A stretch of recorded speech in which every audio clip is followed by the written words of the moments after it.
وَلَقَدْ يَسَّرْنَا الْقُرْآنَ لِلذِّكْرِ فَهَلْ مِن مُّدَّكِرٍ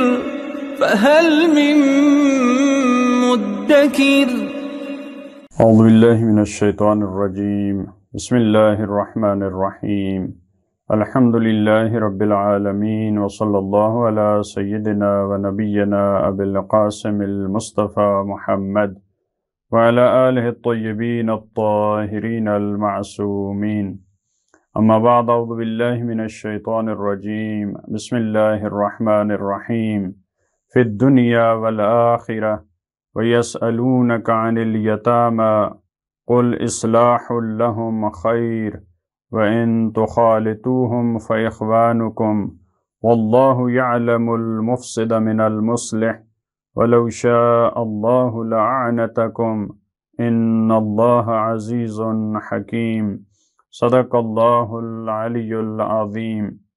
سورہ بقرہ کی آیت نمبر 220 میں پروردگار عالم نے مسلمانوں کے ایک اور سوال کا تذکرہ کیا جو رسول اللہ سے انہوں نے کیا، اور پروردگار نے اس کا جواب وحی کے ذریعے فرمایا۔ یتیموں کے بارے میں مسلمانوں کا سوال تھا، کیونکہ مختلف آیات میں یتیموں کے حقوق کی طرف توجہ دلائی گئی۔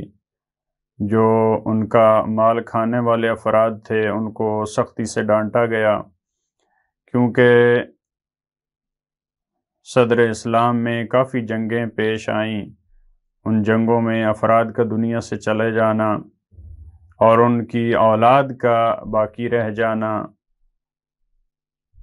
ان کے حقوق کی طرف بعض لوگوں کا متوجہ نہ ہونا، بعض کا ان کے قریب ہو کر ان کے مال کو کھا جانا یا دوسری مشکلات کا کھڑا کر دینا، اس کے مد نظر قرآن کریم نے بہت سخت احکامات یتیموں کے بارے میں، ان کے خیال رکھنے کے بارے میں بیان کیے۔ تو اس آیت کے لب و لہجے سے پتہ چلتا ہے کہ مسلمان پریشان تھے۔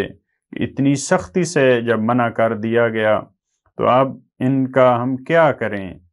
اگر ان کا ہم نے خیال رکھنا ہے، اگر ہم نے ان کے ساتھ اٹھنا بیٹھنا ہے، اگر ان کے امور کو سنبھالنا ہے تو اس میں ہم کیا کریں جب اتنا سختی سے منع کر دیا گیا ہے؟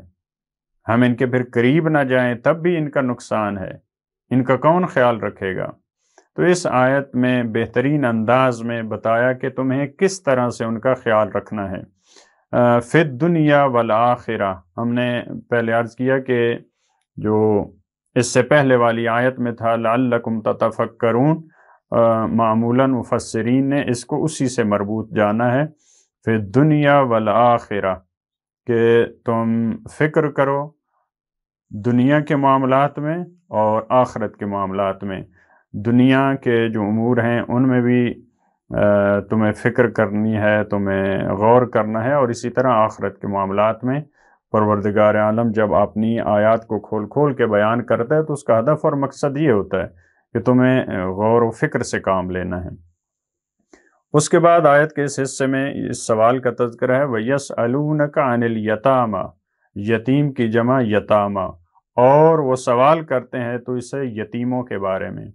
یتیم انسانوں میں اس فرد کو کہتے ہیں جس کا باپ دنیا سے چلا جائے، حیوانوں میں اس کو کہتے ہیں جس کی ماں دنیا سے چلی جائے۔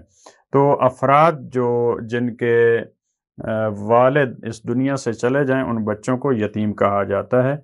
تم سے سوال کرتے ہیں یتیموں کے بارے میں، قُلْ إِصْلَاحٌ لَهُمْ خَيْرٌ، تو کہہ دیجئے ان کی اصلاح تمہارے لیے بہتر ہے۔ یعنی اگر تم ان کے امور کی اصلاح کرنا چاہتے ہو، ان کے معاملات کو ٹھیک کرنا چاہتے ہو تو یہ بہتر ہے، اس سے بڑی تو کوئی نیکی نہیں ہے۔ اگر تمہارا اصلاح کا ارادہ ہے تو یہ تو خیر ہے، یہ تو نیکی ہے، اس میں تو بہت بہتری ہے۔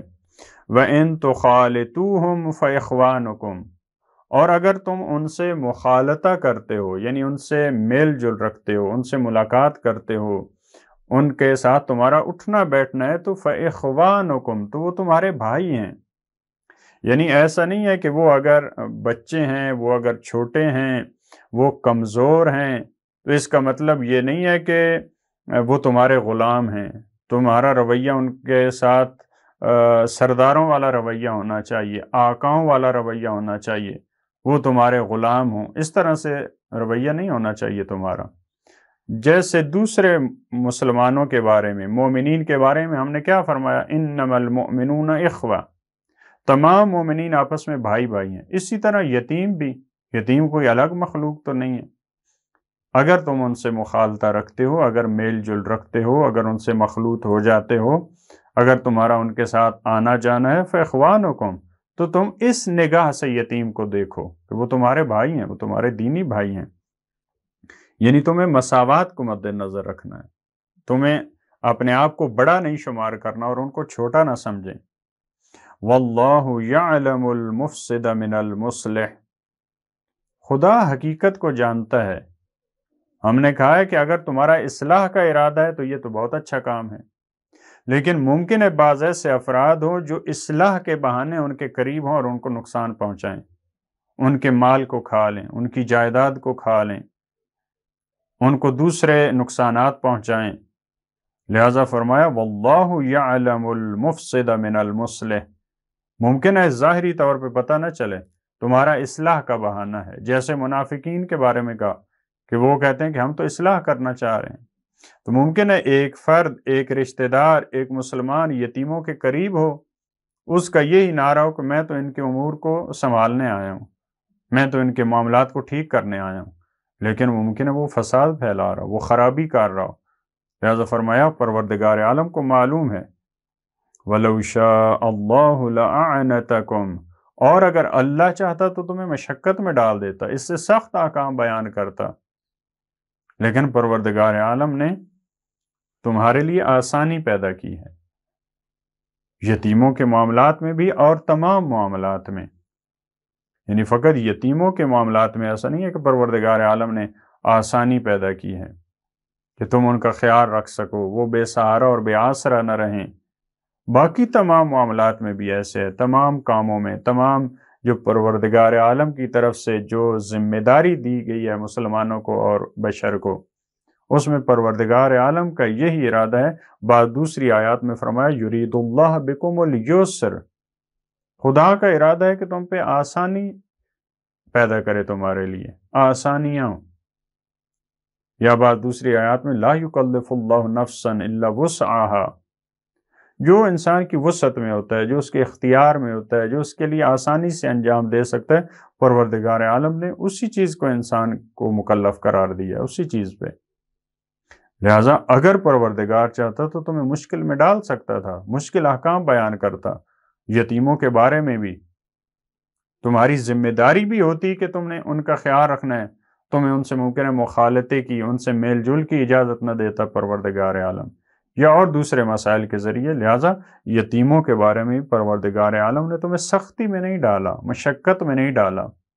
ہاں، جو پہلے احکامات بیان کیے ہیں بعض دوسرے سوروں میں یتیموں کے بارے میں کہ ان کے مال نہ کھاؤ، آگ سے اور آتش سے اپنے پیٹ کو نہ بھرو، یا دوسرے معاملات جو سختی سے بیان کیے ہیں، وہ بھی سختی نہیں ہے، در حقیقت وہ بھی تمہارے اپنے فائدے کے لیے ہے، وہ یتیموں کے فائدے کے لیے ہے۔ لہٰذا وَلَوْ شَاءَ اللَّهُ لَأَعْنَتَكُمْ إِنَّ اللَّهَ عَزِيزٌ حَكِيمٌ، یقیناً اللہ عزیز بھی ہے اور حکیم بھی ہے۔